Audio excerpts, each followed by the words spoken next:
You turned the glories of Western civilization into, 20-minute TV shows. And how come this guy got $1 trillion?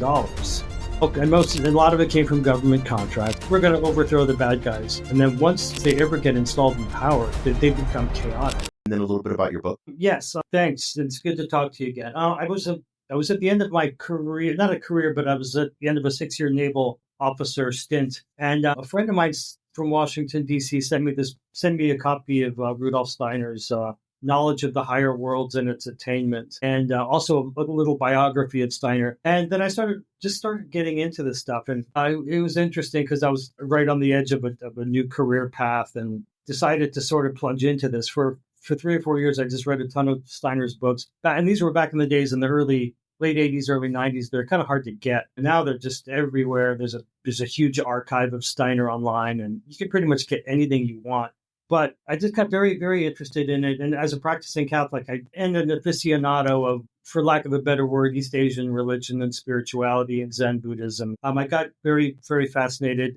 The manner in which Steiner's worldview and philosophy is able to connect a lot of things. And I was also impressed with how consistent it was. The left-hand path is pretty much, you can going back really to the creation of the world, where you have the first rebellious spirits and but Steiner uses the word retarded spirits or rebellious spirits who didn't want to evolve with the planet. They liked things just great the way they were. So they would get in the way of the divine plan of spiritual evolution. So that's where you've got this tension, the push and pull.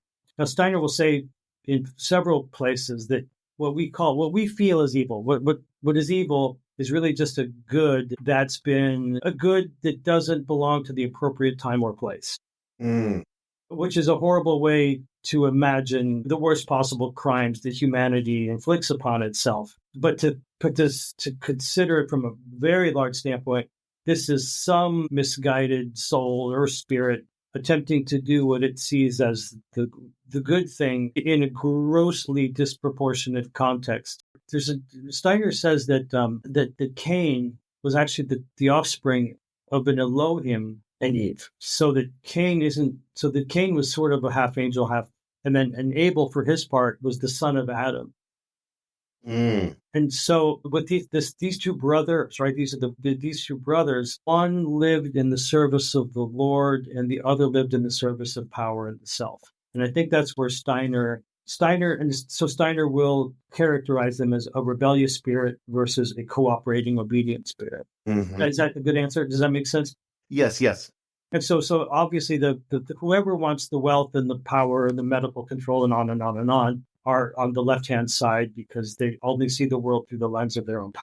You mentioned the Rosicrucians, and we know that they amassed a lot of gold. In their law